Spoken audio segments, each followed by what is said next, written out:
feel it all over me. You can feel it all over.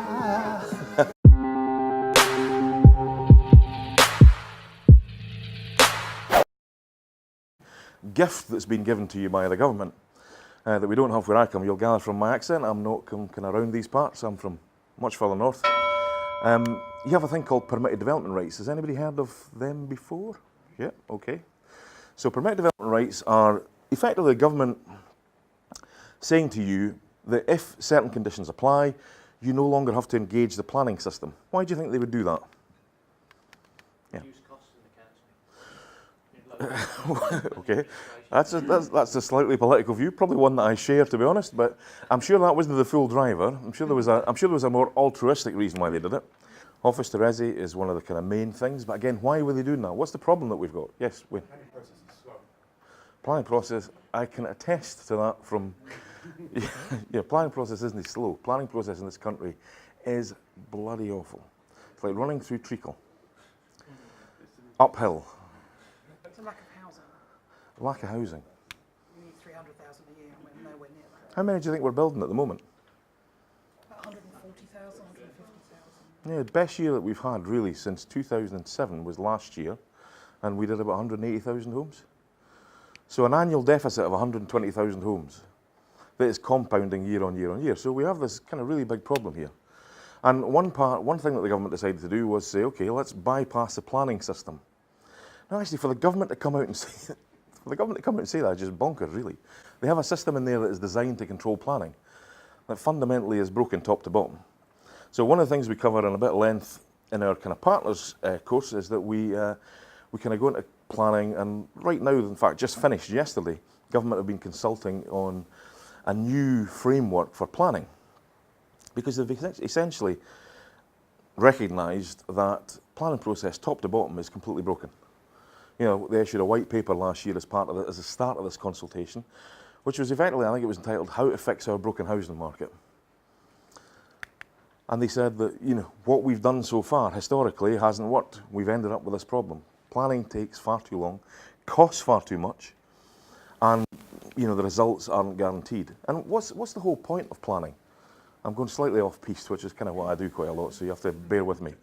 But what's the point of planning system? Development control. So that's one thing. That's what it's become, development control. But what's the underlying reason why planning exists? So development control, you're absolutely right, is one of the core tenets of planning. Ensuring quality, consistency. Yep. So it's become more and more that. In fact, actually, you could argue, as some people do, you could argue that the advent of permitted development rights has kind of pushed quality down. That's certainly what the planners are arguing, that, you know, you're getting much more, you're getting developers who are taking advantage of this gift, and rather than producing kind of excellent accommodation, they're saying, okay, we've got this office building and it's got 20,000 square feet, let's cram as many units as we possibly can in, and the standards have gone down. So you can certainly see that in places. But again, planning exists, really, the whole thing. Planning is all about economic development. At its start, at its core, at the centre, it's economic development. So ice. Ice baby. What? Ice baby. Ice baby. Yeah, where did I go? So economic development, there's a spiral, there's an upward spiral that planning creates. It's one of the greatest things that a community like ours, a country like ours, has. If you get it right, why did that happen, Aidan? Yeah. If you, obvious, ask the question. If you get it right, everything works. If you don't, things stall.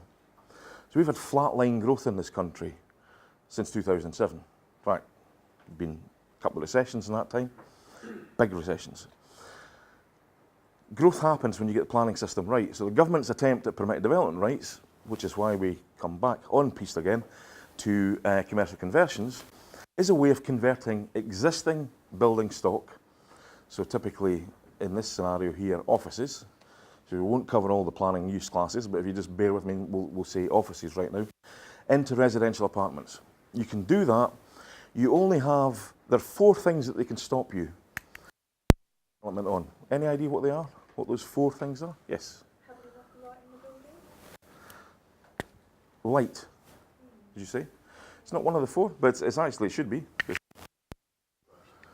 You can, so if you're going to do something external, you still have the rights to do that, providing it's not listed or in a conservation area. Ideally, you don't want to see you adding windows, so if you kind of, but you can get away with a little bit. There are four categories, which I'm going to write down in terms of the things that permit development rights. You've got to put in an application that says this is for prior approval, and then you've got 56 days in which the council can come back to you, and they can come back to you on four things.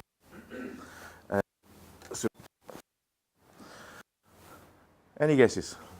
Think of the things that could be, if sorry, Peter?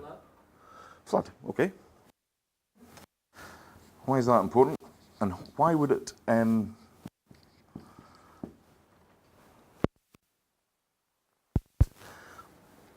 you'd even think of if you're converting an existing building? Change of views, so they have to look at it. Change of use, they've got to look at it, yeah. But in practical terms, what's the kind of practical reason? Because plainly, We got more people living in. well, the building's there already. If it's flooding, it's flooding. In short answer is, we actually care more if people are living it than we do if people are transiting through it. So as your home, they don't want you flood. In flood risk areas, they ask you to build, either raise the building or only put, so if you put a new building, then only put like garaging and utility rooms and things like that on the ground floor. But in this scenario here, flood risk is one of them. What else? Fire? So fire is countered in the building regulations. That's part of a statutory thing that you can never get away from. What other things? Yes? Drainage? Sorry? Drainage? There's an assumption that the drainage is already there because it's an existing building, so in an ideal world you would tie into that, but yes. Utilities? Utilities, again, I see where you're going, but they're already there. Mark? Contamination? That's one. What does that mean? Wait a minute. Contamination. Yeah, okay, right. What does that mean? As you've said the word Eloise, you can... I'm deaf. Shout. Asbestos. That's one thing, absolutely. So if there's asbestos in the building, you've got to deal with that. That could be one thing they could come back with. How would they know if there's asbestos in the building? We don't have. How we know? So the council have got 56 days to come back to you for prior approval. How would they know in those 56 days that you have or have not got asbestos? Did you do the date it was built? No. There has been refurbishment recently or something. Okay, but let's... Application recently. Okay, but let's say it's not. Let's say it's been in office and the office has just been vacated last week, first time. You've gone in, bought it, you're going to put in a PD application. How would they know? And what would be the things that you would have to do? Do you have to notify the HSE? So, Do an asbestos management report. how would you know that you need to provide one of those? Got a legal obligation to do it. So you've got, well, yeah, getting there. So one of the things that you have to do when you convert any existing building now is you've got to do, and there's works involved to that building. So in other words, you're knocking down, you're putting some new doors in, you're knocking through some walls, taking some walls down, is you've got to do an asbestos and demolition survey. And so that would need to be submitted with the application. So if you have some form of contamination, they can come back to you on that. Ordinarily, prudence would say you do that right at the get-go, you submit it, you deal with it before you actually make the submission here. What other forms of contamination could there be in an office block or its environs?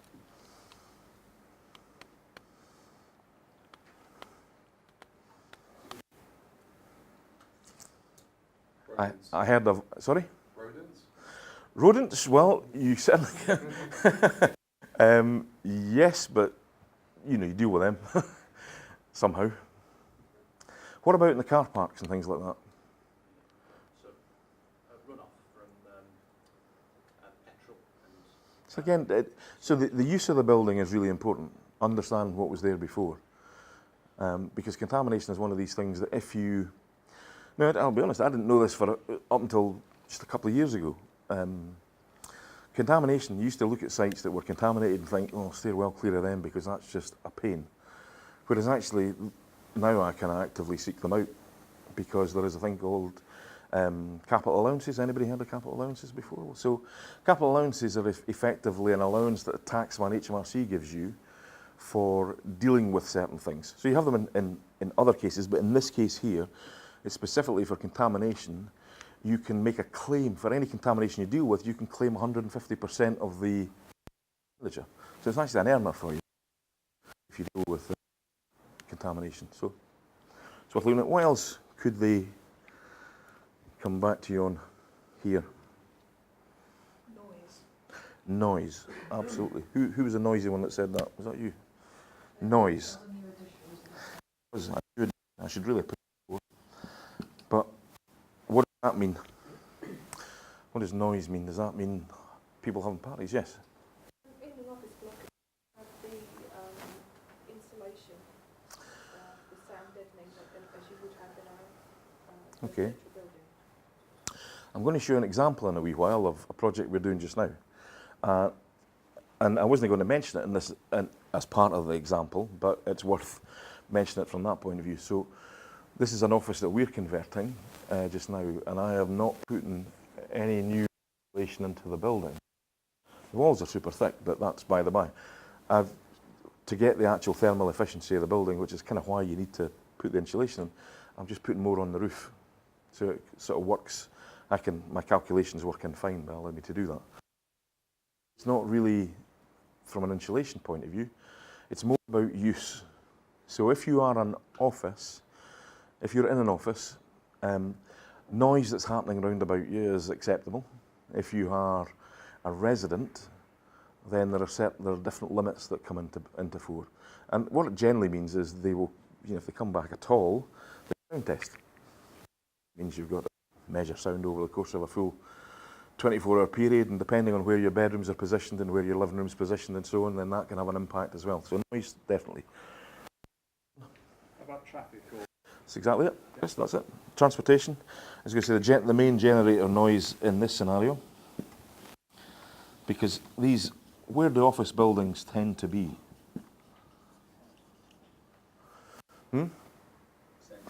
So city centres, where there's traffic tend to be in there as well. So particularly near bus stations and train stations and things like that, they're the things that can really come back.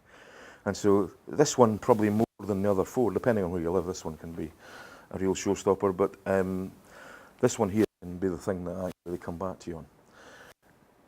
It can't come back to you just because there's traffic. There has to be a suspicion that what you're going to suffer, or your residents are going to suffer, is going to be extreme. So it has to be, I have one just now in my local town where I've got a block of flats that we're doing right next to a bus station, and basically I need to go through planning because I don't have permitted development rights where I am, but in essence, the scenario down here would have the same result. It would have gone kicked back, and we would have had to go through the whole process. Triple glazed windows, additional sound insulation, thicker glass in the windows as well, I think. More cost. So, that's permitted development rights. The commercial conversions, permitted rights, largely office blocks, but what other things could they be that aren't under permitted development rights? Because you still convert buildings, right? Pubs, yeah. Why have pubs become much more common a thing to see on the market these days? They're going out of business. Yeah, why are they going out of business? So lifestyle, yeah, absolutely. That's a biggie. People don't go to the pub as often. Up where I live, we've got the world's most draconian drink driving ban. So if you are, it used to be that. So I think up until about 2-3 years ago, we had our laws mirrored the laws of England and Wales broadly, slightly more serious, or slightly lower threshold. Now the law is effectively nothing at all. It's like zero tolerance, and in the event that you're caught with any level of alcohol in your blood, it's like 0.0005 milligrams or something, it's a 20-year criminal record. So as a result, in Scotland, pubs have just kind of shut down by the droves. The only ones that are working are those family-orientated pubs with food, where somebody's a designated driver. But there are loads of, I mean, I've in the last 5 or 6 years, I've probably got about 8 or 9 of these things under option or purchased or whatever. And it's a shame because they're really good community facilities. In England and Wales, you have community purchase orders. So the community now actually say they can put the kibosh into the purchase of any community facility, pubs being one of them. And so they have, it's like 6 months or something like that to come up with the money to purchase it themselves, but they can kind of pause your plans on that. What other kind of buildings in addition to, Mark, you should know of at least one example of other kind of buildings that you could convert into residential? Yeah, care homes.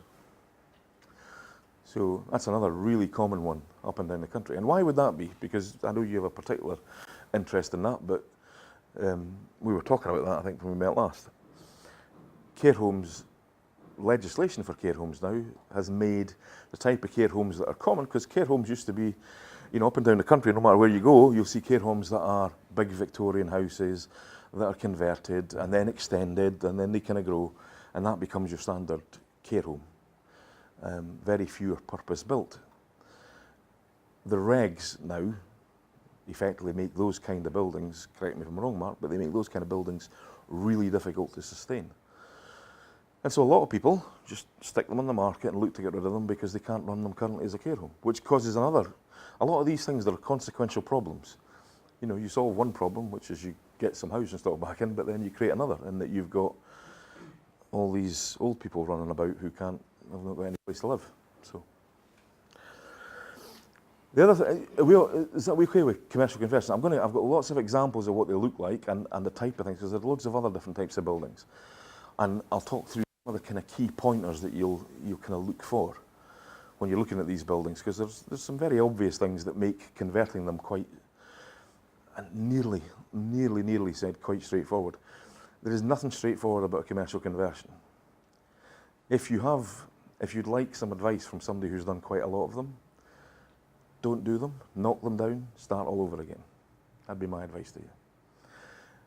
Number of people that I know who come to events like this because they've heard that commercial conversions are the next big thing. Commercial conversions are the riskiest form of development, because you have no idea what you're getting into until you get into it. Once you start knocking walls down, I mean, the example that I was going to mention earlier, which I'll come on to, I'm in the middle of it at the moment, and I had a full asbestos survey done beforehand, and the more work that the guys are doing, the more asbestos they're finding. Every time they do it, it's like $5,000.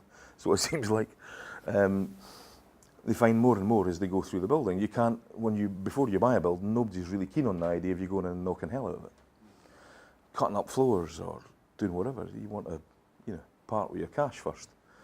So it can be very risky. I don't like them. Still do them, but don't particularly like them.